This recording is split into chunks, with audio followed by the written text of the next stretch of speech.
오늘 보신 하나님의 말씀은 욥기 2장 9절에서 10절 말씀입니다. 그의 아내가 그에게 이르되 당신이 그래도 자기의 온전함을 굳게 지키겠느냐? 하나님을 욕하고 죽으라. 그가 이르되 그대의 말이 한 어리석은 여자의 말 같도다. 우리가 하나님께 복을 받았은즉 화도 받지 아니하겠느냐 하고 이 모든 일에 욥이 입술로 범죄하지 아니하니라. 아멘. 할렐루야. 오늘도 하나님의 사랑과 평안, 하나님의 돌보심이 함께 하시기를 축복합니다. 어제부터 욥기를 읽어 나가고 있는데 사실 이 욥기는 우리가 그냥 읽어 나갈 때 읽기가 쉽지 않은 성경입니다. 왜냐하면 욥기가 말하는 그 주제 자체가 사실 받아들이기가 쉽지 않기 때문에 그래요. 하지만 이 어렵다고 그래서 우리가 이 욥기에서 말하고 있는 이 주제를 외면할 수는 없습니다. 왜냐하면 우리가 인생을 살아가는 동안에 이 고난이라고 하는 부분을 빼놓고 우리의 인생을 이야기할 수가 없기 때문에 그렇습니다. 그냥 속 편하게 의인은 무조건 상 받고 악인은 무조건 징계받는다. 그냥 이렇게 간단하게 단순하게 말하고 그냥 단순하게 믿으면 참 편하고 좋을 것 같은데 어떻습니까? 우리의 인생이 항상 그렇게 되지는 않지요. 이 악인이라고 꼭 우리가 생각한 것만큼 이 즉각적인 징계가 임하는 것도 아닙니다. 또 이러한 부분에서 우리가 당황스러워하기도 하고요. 근데 그것보다 더 당혹스러운 부분이 있는데 바로 의인이 고난당할 때입니다. 욥기는 바로 이 부분을 우리에게 말해줍니다. 의인인 욥이 고난당하는 모습을 다루면서 이러한 질문을 우리에게 던지는 것 같아요. 하나님이 전지전능한 사랑의 하나님이시라면 왜 이 세상에 악과 고난이 존재합니까? 이러한 질문을 우리 스스로 던질 수가 있는 거죠. 자, 여러분 어떻게 생각하십니까? 이 질문은 참 고약하고 어려운 질문인 건 맞습니다. 그리고 굉장히 어찌 보게 되면 우리가 관심이 가고 궁금해지는 질문이기도 해요.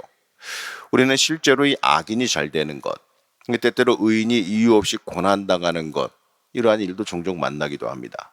자, 이렇게 이해가 되지 않는 일을 만나기도 하는 게 사실 이 세상의 삶이고 우리의 인생인 거죠. 욥기는 바로 이러한 우리의 인생의 중요한 부분을 말하고 있고 우리 신앙인의 인생의 가치를 다시 한번 생각해 보게 해줍니다. 자, 우선 욥에게 닥쳐온 시련, 아무런 잘못 없이 닥친 시련이에요. 그 많던 재산 다 사라지고 자녀들이 하루아침에 다 비명행사했습니다. 이 사단이 그를 음해했기 때문에 그렇습니다. 사단은 이렇게 말하는데 욥이 아무것도 바라는 것 없이 하나님을 경외하겠습니까? 하나님이 축복해 주셨으니 그런 것 아니겠습니까? 하나님이 쳐준 울타리와 축복을 다 치워버리면 욥은 하나님 떠나지 않겠습니까? 바로 이렇게 욥을 음해하는 거예요. 하지만 이 사단이 욥을 넘어뜨리려고 하는 그 첫 번째 시도는 어떻습니까? 보기 좋게 실패했죠. 오히려 욥이 고난 중에도 하나님을 찬양했기 때문에 그렇습니다. 이 하나님께서는 이 사단에게 욥을 봤냐고 하시면서요, 그가 여전히 신앙을 잘 지킨다고 칭찬합니다. 이 어떠한 보상도 바라지 않고 순수하게 이 순전하게 신앙 지키는 그 모습을 하나님께서 기뻐하시고 칭찬하셨어요. 그러면서 욥이 겪은 이 엄청난 시련이 아무런 이유 없이 약한 사단이 부추겨서 일어난 이 부당한 일이라는 걸 인정하시는 거죠. 이처럼 이 사단의 제일 가는 사명이 뭡니까? 우리 믿음 꺾어놓는 일이에요. 하나님을 대면해서 하나님을 저주하고 하나님과 멀어지게 만들어서 우리를 해치려고 하는 게 약간 사단의 사명입니다. 이 사단은 이처럼요, 우리가 이 하나님 한 분만으로 만족하지 못하게 이 보상을 기대하는 신앙, 기복적인 신앙, 이득 추구하는 실리 추구적인 신앙으로 우리를 떨어뜨리도록 끊임없이 유혹합니다.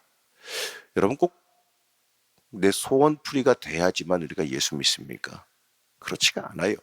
우리가 주의해야 될 이유가 바로 여기에 있는 거예요.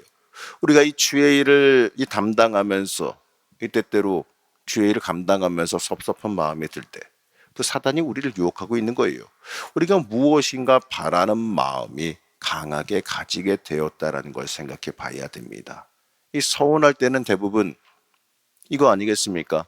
나를 알아봐 주지 않아서, 내가 수고한 것만큼 높여주지 않아서, 엄밀하게 여러 가지 이유를 대겠지만 이 엄밀하게 이 내 심령 속에 내 마음 속에 있는 그 본질적인 원인을 찾아보면 다 그거더라고요.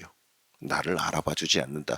내가 이만큼 수고하고 내가 이만큼 고생했는데 내가 이만큼 헌신했는데 그걸 알아봐 주지 않아? 그거를 무시해? 이러한 마음이 그 마음에 싹 든다는 거예요. 근데 우리가 하나님 앞에 무엇인가를 할 때는 전적으로 하나님을 위해서 하는 거죠. 사람 보라고 하는 게 아니잖아요. 그러니까 누가 알아봐 주든지 말든지 주님만 알아봐 주시면 되는 거거든요.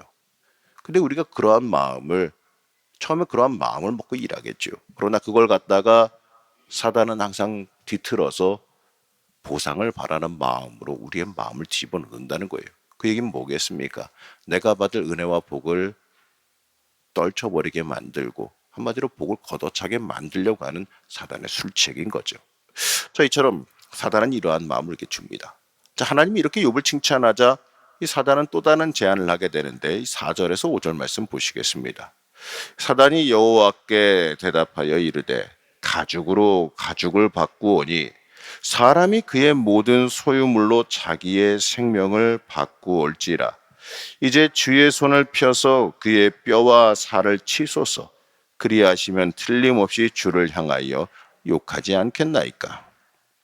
자, 이 사단은 강도를 높여서 욥 자신에게 이 치명적인 고통을 주면 하나님을 버릴 것이다 이렇게 말합니다. 이 7절부터 보게 되면 실제로 욥의 발바닥부터 정수리까지 이 악성 종기가 나게 만들어져요.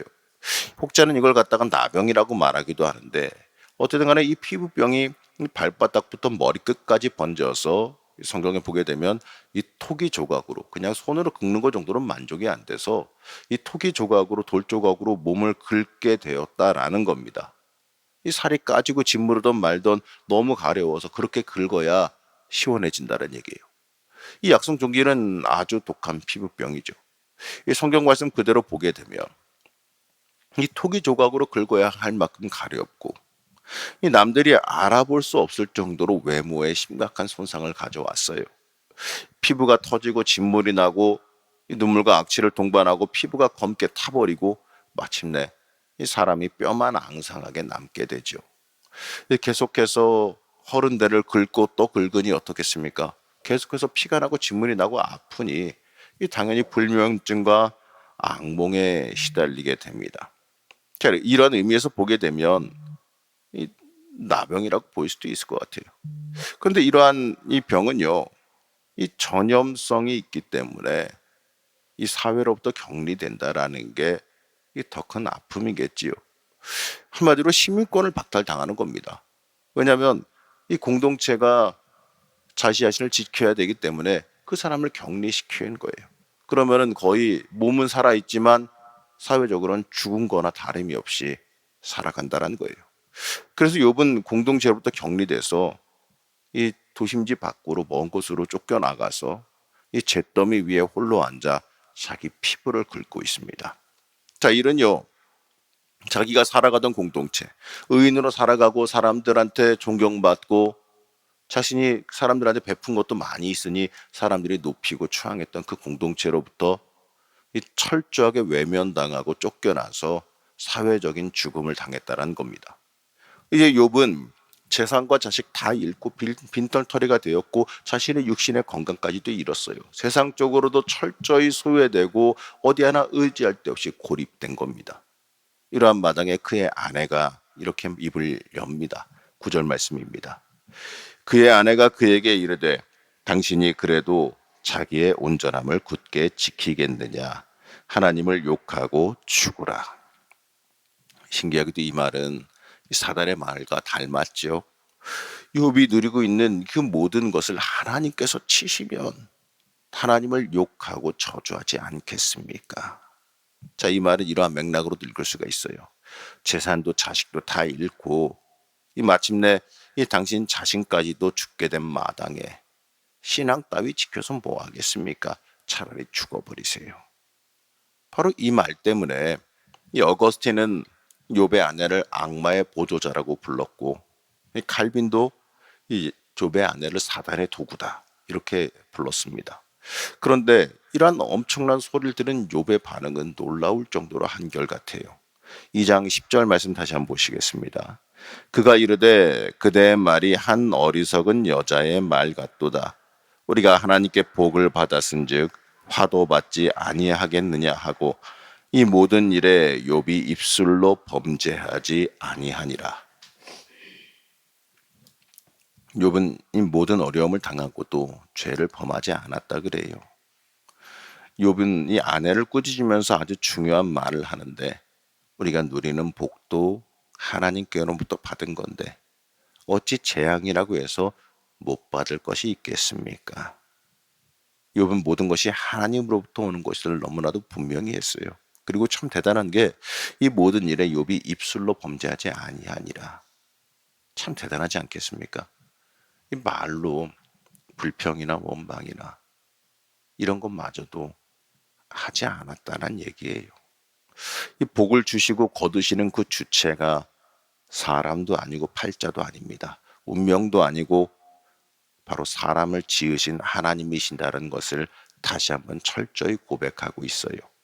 요번 이렇게 이 자신이 견딜 수 없는 가혹한 형벌을 받았지만 이 모든 어려움을 당하고서도 말로 죄를 짓지 않았다 이렇게 말하지요. 욥의 신앙이 뭔가 보상을 바라거나 물질에 의존하는 신앙이 아니었기 때문에 그래요. 복 주셔야 믿고 또 내 소원 들어주셔야 믿고 이런 게 아니었다는 거예요. 그래서 두 차례에 걸친 사단의 시도는 어떻습니까? 보기 좋게 실패했어요. 여러분 그러면 우리 스스로 한번 생각해 봐야 되는데 우리는 무엇 때문에 예수 믿습니까?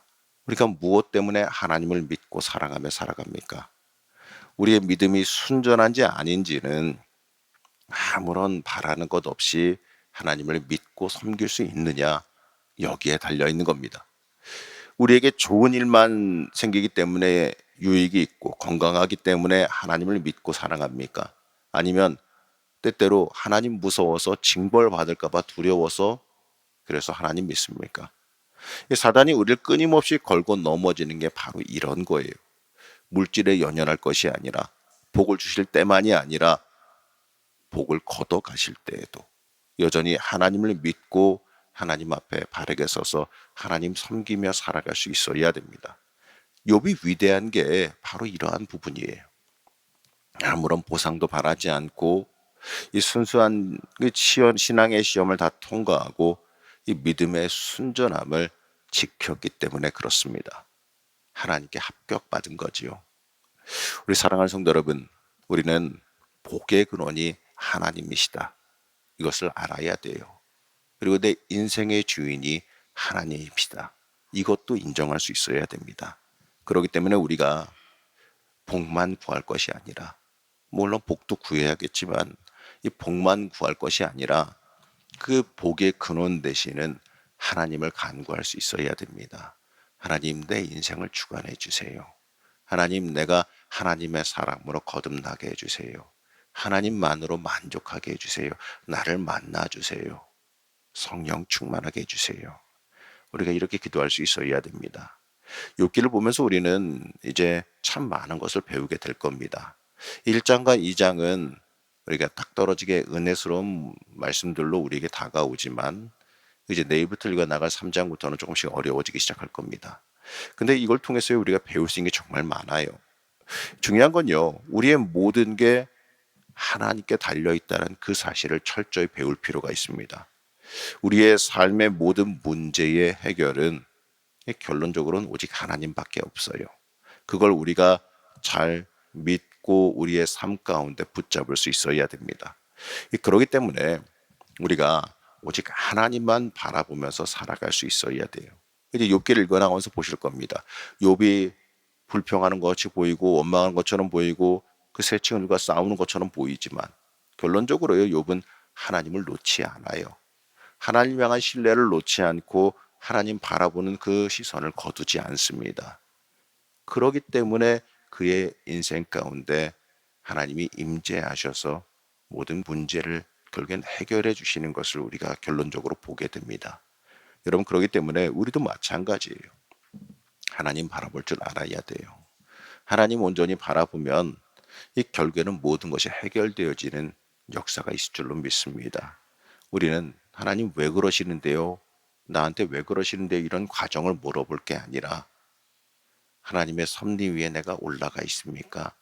지금 가는 이 모든 것이 하나님 뜻 위에 있습니까?